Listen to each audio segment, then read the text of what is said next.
Today is an awesome day because it is the solemnity of the most holy body and blood of Christ. You may have heard it referred to as Corpus Christi for short. And because of that, the readings that were given by the church that are chosen for us they're readings that it should be clear to us as we hear them. They point to the Eucharist in some way. Right? We should hear the ways that these readings point to the Eucharist in some way.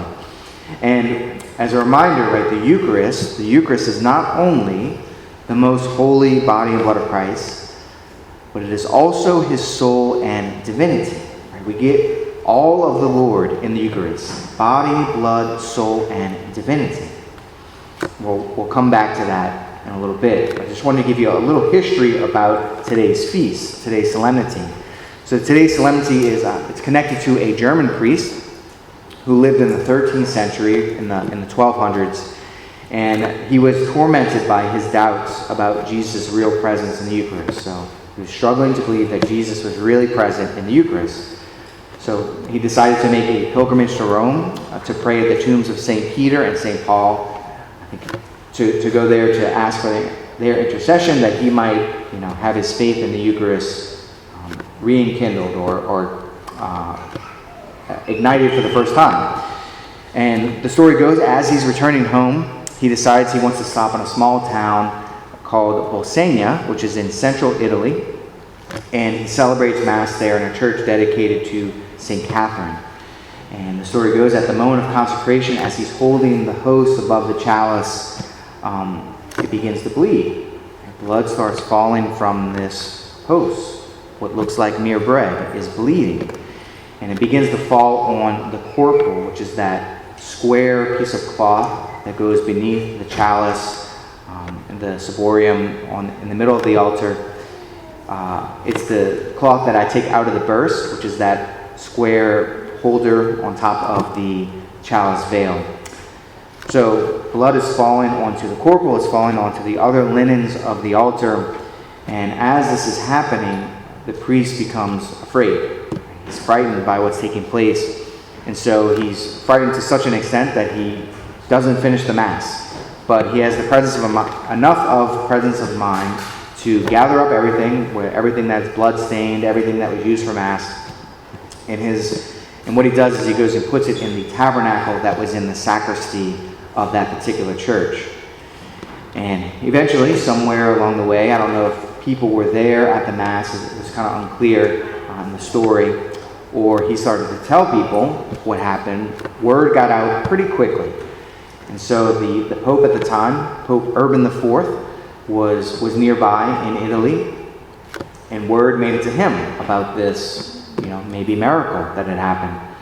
And so the Pope ordered the bishop of that diocese to bring him the corporal, bring him this blood-stained cloth, so that he could examine it himself.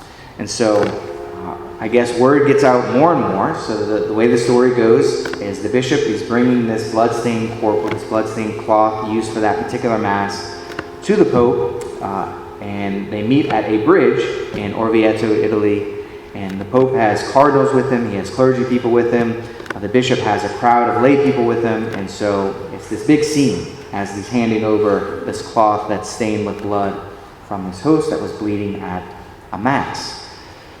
And so the Pope at the time was so moved by what had taken place in these events that on August 11th, 1264, Pope Urban IV, he established this feast, this solemnity that we celebrate today, to be celebrated every year throughout the whole church.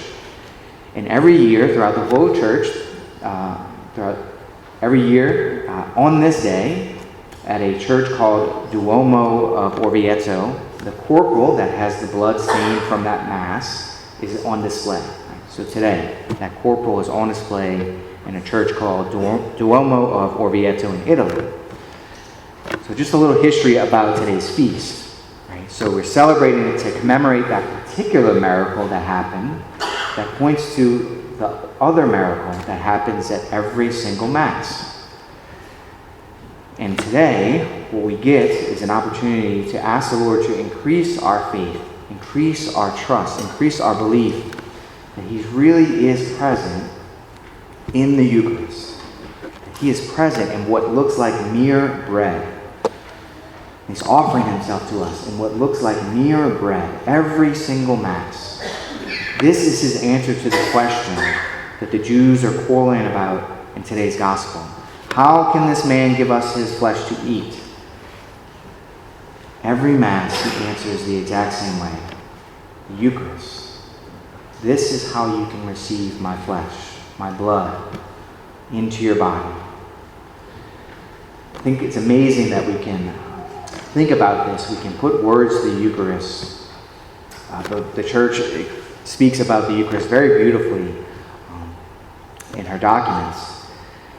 But still, right, that question can resonate deep within our hearts. The same question that was on the hearts, on the minds of those Jews quarreling in today's gospel. How can Jesus give me his flesh to eat, his blood to drink?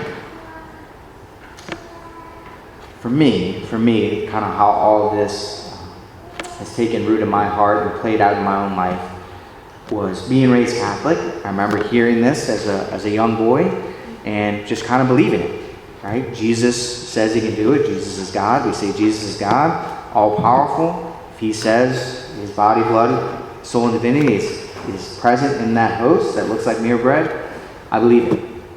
I believe it. Doesn't mean I knew all the ins and outs of what that meant. Still don't. Right? Still don't. He says it, so I believe it. And as I was reflecting on that more and more, it's like, you know what? I wonder what I would say if someone asked me, what is it like to receive Jesus? Right? You say you believe that God is present in that host, in and through that host. What is it like to receive him? And as I was reflecting on that question, which each of us might answer very differently, one of the answers that popped in my mind as I was preparing for today, to be honest, sometimes it's just kind of normal, pretty ordinary. I don't know if you fall into this as well, but it can become pretty routine just to believe that I'm receiving God into my body every single day. And even though I might not doubt that he is really present there, right? I truly believe that God is present in the Eucharist. Even though I might not doubt, like that German priest connected to today's Solemnity, approaching the Eucharist in that way, in the way that causes me to forget that I'm receiving God into my body, I think is supposed to wake me up. Right? It's supposed to wake me up to the reality that something's off in me. If God, coming into my body, asking me to receive him, is ordinary, have no fear. Have no fear. That's the next thought that came to my mind as I was preparing for today. That is precisely one of the reasons today's feast is so incredible. It is a reminder from the Lord through his church every single year that he does not want you to forget why this feast exists.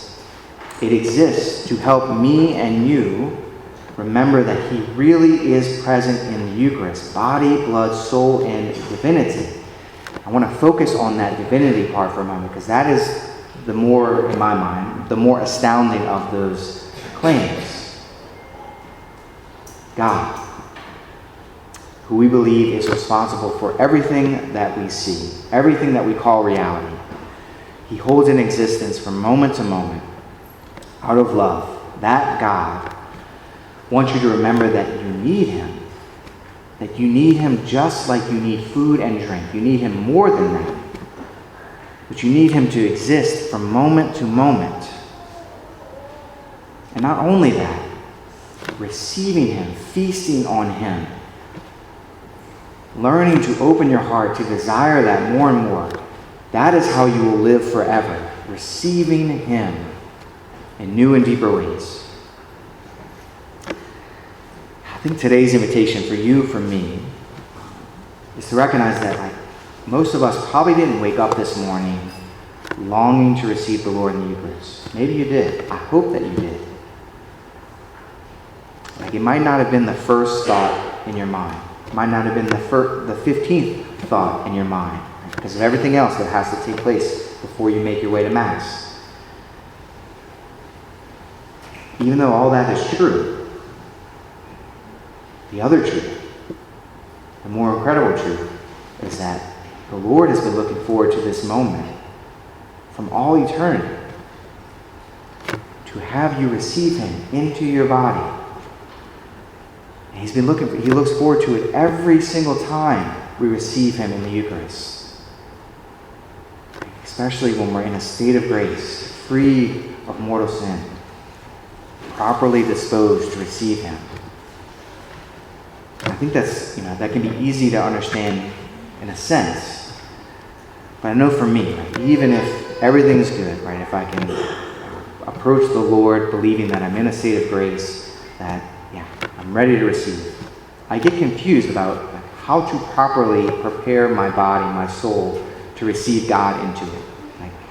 I can say those words, but it doesn't really make sense to me how to do that.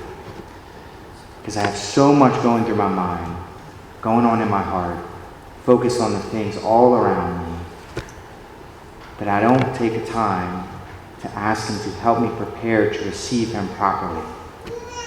I want to believe.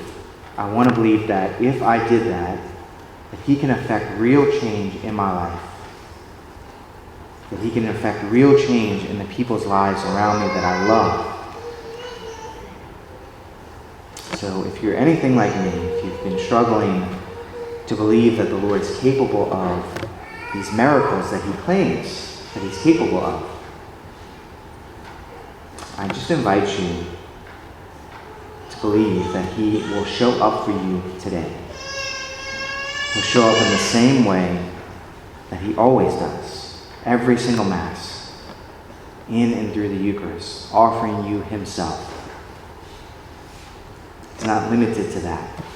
That's the gift that he's offering in a particular way, in a unique way in every Mass, himself in and through the Eucharist. So we ask him for the grace to help us to be open to receive the greatest gift, the gift of God himself. And all he's asking of us is to say yes and to ask for the grace to receive him as he desires to be received.